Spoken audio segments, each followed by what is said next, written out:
Steve, I wanted to ask, broadly, what addressability means for discovery. What your hope is, and sort of the overall direction. What do you guys aspire to in the addressable space? Sure. I think, we've paid close attention to the trends and the independent marketplace research as it relates to the investment strategies and the growth of data-driven applications in terms of how advertisers and clients are looking at the ecosystem. And we believe that the future of the growth of the television business is going to be in those data applications. We've seen the growth of our data-driven business through our Linear Engage product, which is now over 4 years old. It's maintained healthy growth, and that's one of those trends that we've been following. And I think through the applications of data and technology that's now available to us to apply dynamic ad insertion, it's a great opportunity for us to really improve the value of our audiences and inventory, not just for us, but also for clients and advertisers as well. So how do you make that happen? How do you make addressability happen? Kind of where are we on the on that roadmap? What are the opportunities now for advertisers, and how do you see that developing? Sure. I think it's important to note that first and foremost, the national linear traditional business still dominates the video marketplace for us. It's still the anchor underpinning to everything else that we're doing. We want to create solutions and opportunities around advanced advertising that augment those capabilities. For us, it really began with relationships with the smart TV manufacturers, whether that's Project or through Vizio, or whether that's through Nielsen, as well as the on-addressability initiative with Comcast, Cox, and Charter. We have tremendous scale that we can apply to an 18 network portfolio. It gives us really a large sandbox to play in terms of how we begin to light up linear inventory across those 18 networks and make that available to advertisers. I think we all recognize there's a long road ahead here, and there's a lot that needs to be learned in terms of how programmers are going to light up national inventory. But we have a path for that. And, for us, it's going to start in VOD. I think that's the easiest transition for us to start applying household level targeting to at great scale across the Cox, Charter, and Comcast footprint. And soon thereafter, in 2021, we're going to begin applying, look at some of our networks and start applying linear opportunity there, where we're going to dynamically insert advertisers for clients as a sandbox and start to test. So speaking of advertisers, what are their expectations? Clearly it's a different game.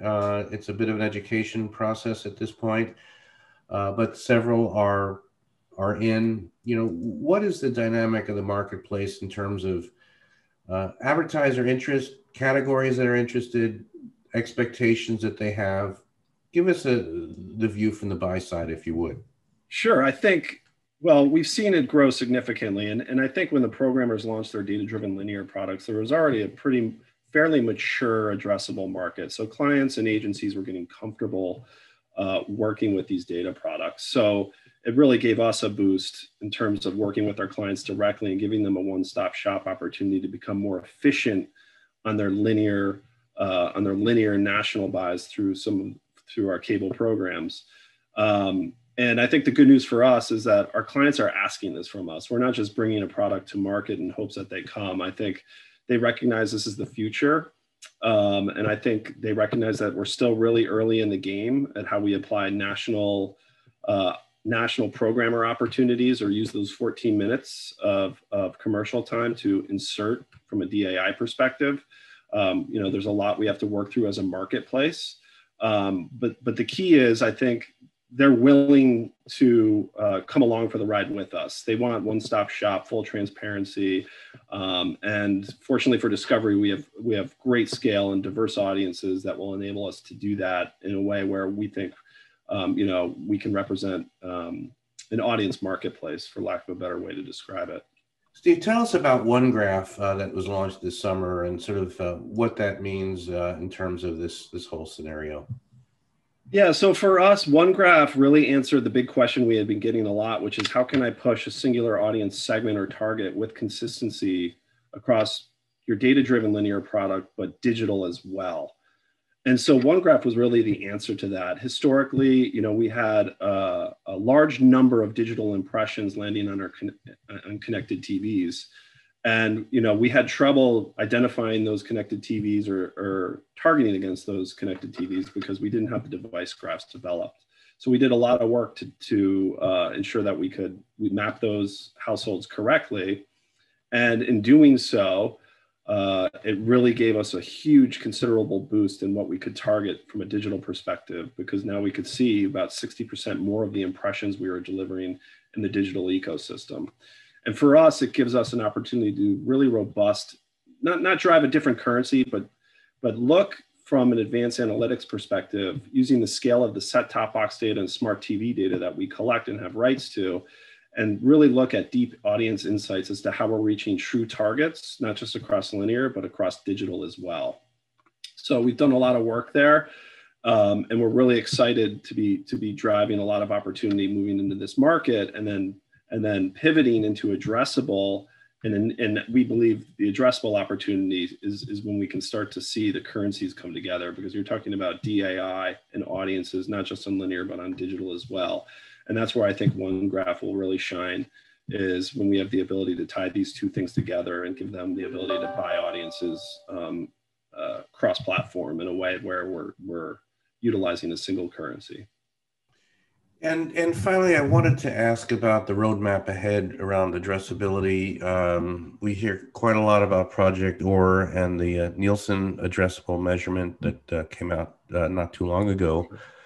Where do things go from here into the new year? And, how much inventory do you guys hope to make available, national inventory addressable through all these innovations? Yeah, it's a great question. We want to move as quickly as we can. And I think the enablement partners we've been working with to date have been very aggressive in terms of working with us to get things right, to ensure that we're technically, the pipes are technically capable of ensuring seamless DAI. We've been doing the testing, and we've actually done consumer face addressability a few years back with the legacy Sorensen technology that Nielsen purchased. So we know that it works, but I think in the coming year, as this becomes a lot more scalable and all the other programmers are getting into the game, there's going to be a lot we're going to learn here. I think the marketplace, we'll see the marketplace come together. You're already seeing that through some of the announcements made with Nielsen and OR in terms of them working together. And I think it'll start to snowball in a positive direction. We're certainly going to be very judicious about how we carve out inventory. On the linear side, obviously we have the VOD sandbox, which is very turnkey for us and very scalable for us to add in terms of the impressions we can target against across our entire portfolio of networks. But on the linear side of the house, we're going to be very judicious about how we roll this out. So we could start with select networks with a representative snapshot of inventory across the day. We're probably going to use unrated inventory to start, so that so that we're not stepping on any of the rating services that we depend on for our currency in the linear ecosystem.